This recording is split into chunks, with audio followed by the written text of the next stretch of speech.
もしお風呂やプールの排水口があなたの命を奪う凶器になるとしたら、2007年6月29日、アメリカミネソタ州セントルイスパーク。その日の夕方、ミネアポリスゴルフクラブには子供たちの笑い声が響いていました。数組の家族で食事を楽しんだ後、中庭に設けられたプールで遊んでいた子供たち。やがてそれぞれの家族が帰宅の時間を迎え、彼らは呼び集められますが、あれ、アビーはどうしたの？母親のうちの一人がそう言って首をかしげました。子供たちのうち6歳の女の子アビゲイル・テイラーちゃんだけがプールから一向に上がってこなかったのです。アビー、ねえ、アビーったら？何度呼びかけられてもアビーちゃんはまるで聞こえていないかのように意識が定まらない様子でプールの中に座り込んでいました。この時彼女はプールの排水口に蝶を6メートルも引きずり出されていたのです。プールの排水口に蝶を6メートルも排出されてしまった少女。楽しいひとときを一瞬で悲劇に変えてしまったその事故は一体どのようにして起こったのか。少女の人生を奪ったのは過去の教訓に学ばない大人たちの怠慢だったんです。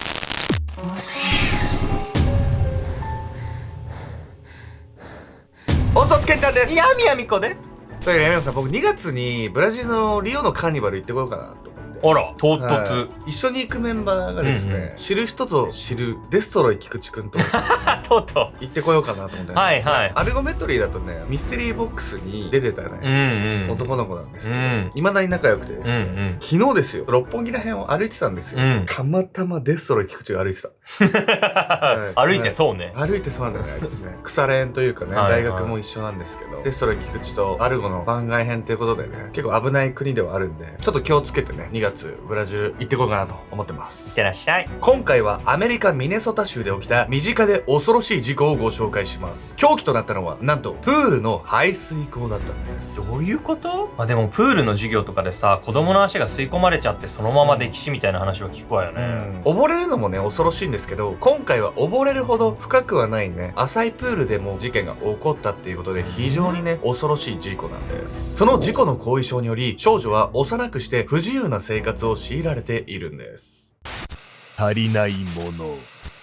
2007年9月、アメリカミネソタ州イーダイナ。おはよう。新学期の初日、明るく笑って教室の扉を開けたその少女の名はアビゲイル・テイラー、通称アビーちゃん。その姿を見るなり同級生たちは驚いた様子で彼女へ駆け寄りました。もう学校に来て大丈夫なの？彼らが心配するのも無理はありません。アビーちゃんの背中には透明な管が垂れ下がったバックパックが。彼女は静脈注射によって栄養を取らねばならず、その栄養を送るためのポンプを手放せない生活を送っていました。またバックパックの他にももう一つ、お気に入りのドラマハンナ・モンタナのバッグをその手に下げていたアビーちゃん。その中身は体内の不要物を排泄するための廃液バッグでした。重篤な症状に見舞われながらもアビーちゃんはその深刻さを友人に悟られないよう工夫を凝らして学校へやってきたのです。静脈注射による栄養摂取では肝臓に大きな負荷がかかるため、アビーちゃんの顔は肝機能の低下で黄色く変色してしまっていました。同級生や教師は彼女のその様子に心配の目を向けていたのですが、そのことに気づいたアビーちゃんは気丈な振る舞いでこう言います。特別扱いしないで。彼女は数ヶ月前に起きた悲劇を必死に克服し、普通の小学校生活に戻ろうと奮闘していたのです。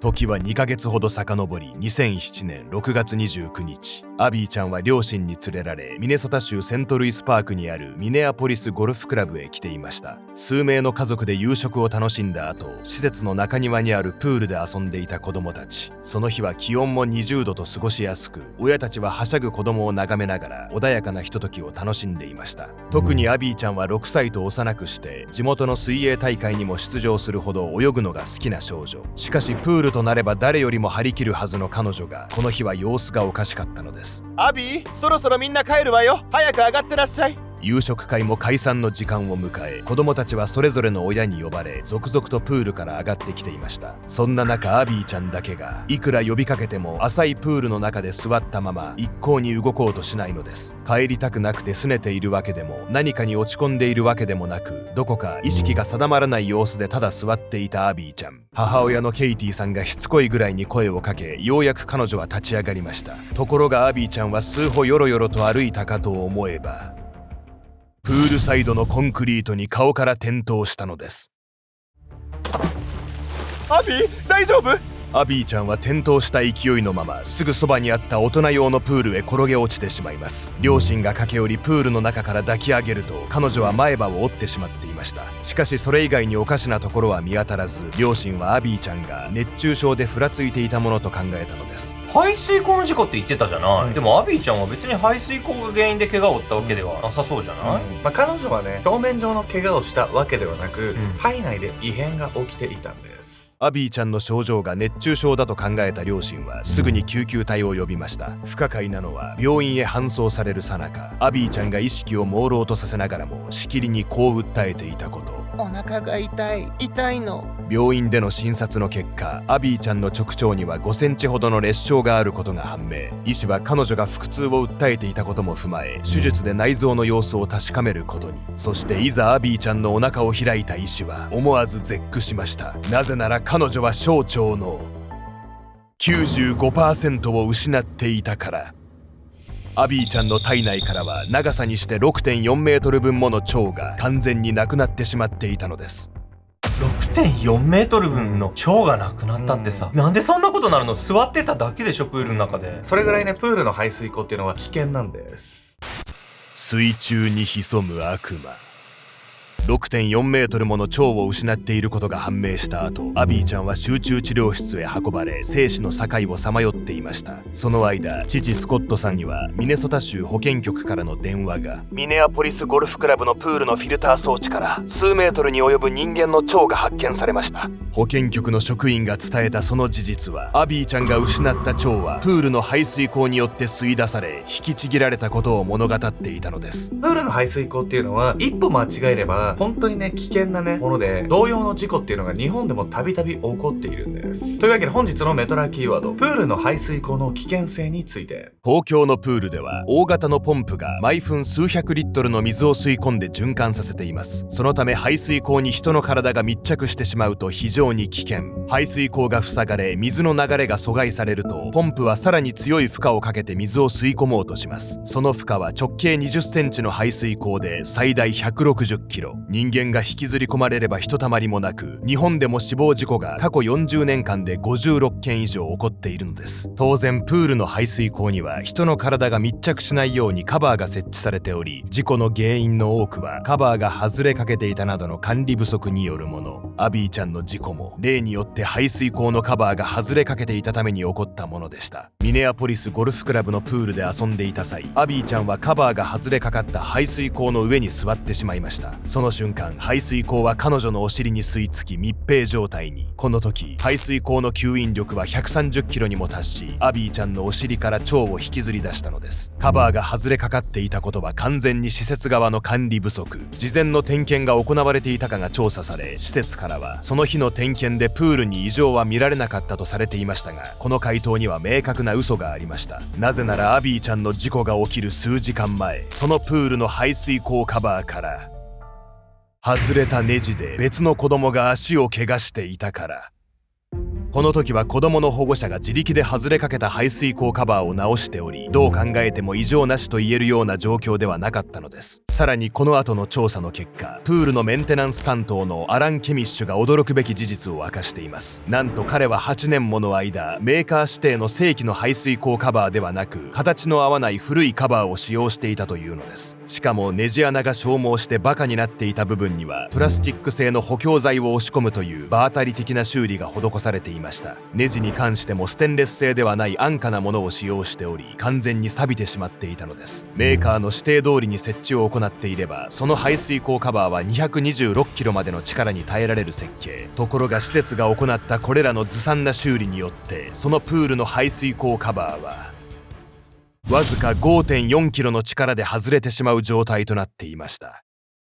正規のカバーに取り替える費用は200ドルと、当時のレートで2万4000円ほど。施設はその費用を出し惜しみし、100円もかからないような修理で済ませていたのです。メンテナンス担当が素人なわけ？そんなさ、メンテナンスを担当するぐらいだったらさ、排水溝の危険性ぐらい知ってて当然なはずじゃない？そうなんですよ。メンテナンス担当は確実にね、この排水溝の危険性っていうのを理解していたんです。それなのにもかかわらず、彼は事故なんてめったに起こらないと慢心していたんです。衝撃的なことにミネアポリスゴルフクラブでは事故のわずか8日前の会議でプールで古い排水口カバーが使用されていることが議題に上がっていました。議事録には次のような一文がしっかりと記載されていたのです。カバーが緩んだり欠損していたりすると内臓摘出や死に至る危険性がある。当然会議には総支配人のレイ・クレマスやメンテナンス担当のアランも出席していましたが、彼らは何も対策を講じていませんでした。またこのプールではつい先日配管の水漏れが確認されており、これをごまかすために水漏れ箇所を迂回させるバイパス工事が行われていました。配管の配置が変わった影響から排水口の吸引力はより強力になっていたとも。このほかプールの人命救助の体制にも不備があり、責任者の女性はライフガードの資格を持っていませんでした。彼女は元バーテンダーで全く畑違いのため、大学生のバイトから業務を教わっているような状態。事故が起こった際即座に対応できる人員だとは到底思えなかったのです。施設側の体制になんか不備あるんじゃないかしらって思ってたけど、想像以上よ。これほどとは思わなかったわよ。お客さんが亡くなったり怪我したりする可能性があるって説明されてるにもかかわらず対策を施さないってさ、何の危機感も感じてなかったのかしら。8年間ね、排水口カバーを交換しなくても事故が起こらなかったんで、感覚が麻痺していたんです。気になるのは被害者アビーちゃんのその後についてなんです。彼女の望みの通り、普通の小学校生活に戻れるんでしょうか。優しい願い。プールでの事故によって小腸の 95% を失ってしまったアビーちゃんは食事ができず、静脈注射による栄養摂取に頼らざるを得なくなりました。静脈注射をしている時間は1日18時間以上。アビーちゃんは学校にも進んでいきたがり気丈に振る舞っていましたが、わずか6歳の彼女にとってその暮らしが辛くないはずはありませんでした。結局アビーちゃんは9月の新学期から学校へ通い始めたものの、登校できたのはわずか数日。すぐに病院へ逆戻りになってしまったのです。ただまだ希望は残されていました。事故から半年後の2007年12月16日、ネブラスカ大学医療センターから多臓器移植のドナーが見つかったとの連絡が。この手術は成功し、アビーちゃんも順調に回復しているように見えたのです。アビーちゃんには3人の姉妹がおり、姉妹は病室に飾り付けをしたり、アビーちゃんにマニキュアを塗ったりして懸命に彼女を励ましました。きっと2年前に亡くなったデイビッドおじさんがあなたを助けてくれたのよ。家族はアビーちゃんに前向きな言葉を向け続け、彼女がまた元気に学校へ通える日が来ることを信じていました。しかし運命は非常と言わざるを得ません。アビーちゃんは臓器の拒絶反応を抑えるため、体の免疫を抑制する治療を受けていました。その影響から移植後リンパ増殖性疾患という癌を発症してしまうのです。彼女のその小さな体は癌に対する化学療法と移植に伴う拒絶反応や感染症に蝕まれ、16回もの手術を繰り返すことに。度重なる過酷な治療にアビーちゃんの体はもはや限界を迎えつつありました。2008年3月、容体を著しく悪化させたアビーちゃんはその日も病室のベッドに横たわっていた。その体からはぐったりと力が抜け、彼女を見守っていた両親は言葉にせずとも娘がもうそれほど長くは生きられないことを悟っていた。そんな沈黙が続く病室の中、話すのも一苦労なはずのアビーちゃんは必死に力を振り絞り、確かにこう言った。パパ、ママ、お願いがあるの。この先絶対に他の子が私と同じような思いをしないようにしてほしい。アビーちゃんが最後に両親に話した願いは、元気に学校へ通えるようになることでも、また大好きな水泳ができるようになることでもなかった。彼女はただ同じ悲劇が繰り返されないように両親にこの先の未来を託したのだ。こうして迎えた2008年3月20日午後6時10分、アビゲイル・テイラーは愛する家族に見届けられながら、あまりに短すぎるその生涯を閉じた。ものすごく辛い闘病生活だったと思うわよ。それなのにもかかわらず自分のことじゃなくてさ、他の子が同じ目に遭わないようにだなんて、そんな人のことを思えるってどれだけ強いのよ、この子は。まだ6歳とはね、とても思えないですよね。強いのもそうなんですけど、本当に家族思いの優しい子なんだなと思います。アビーちゃんは亡くなる直前、母親のケイティさんに宛てて次のようなボイスメッセージを残していたといいます。I just wanted to say happy birthday to mom and say this song for her. Happy birthday to you. Happy birthday to you.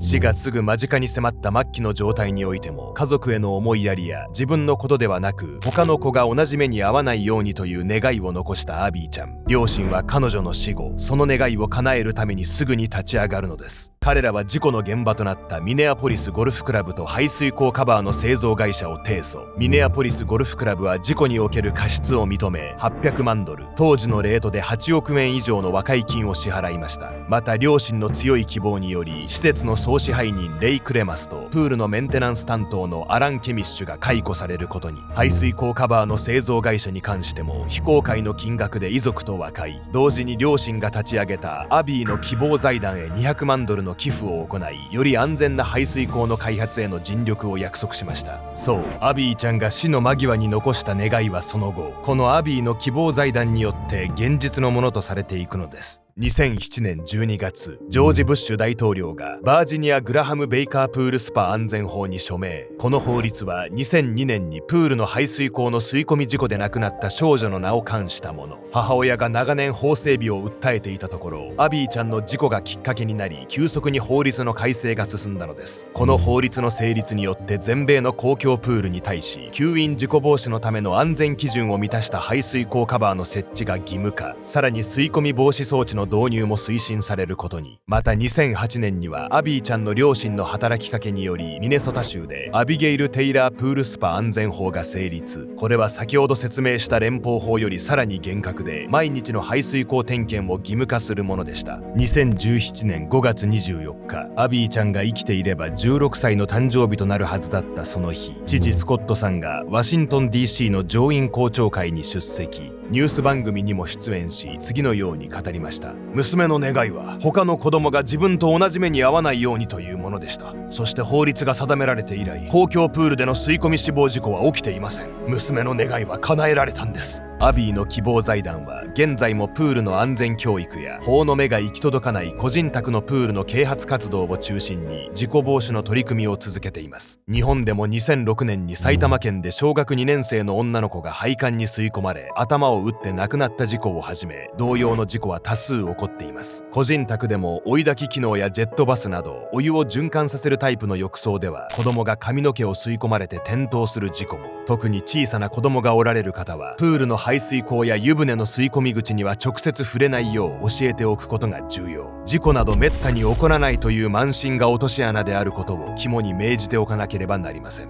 今回の事故のように、あなたはプールなどの水場で怖い思いをした経験がありますか？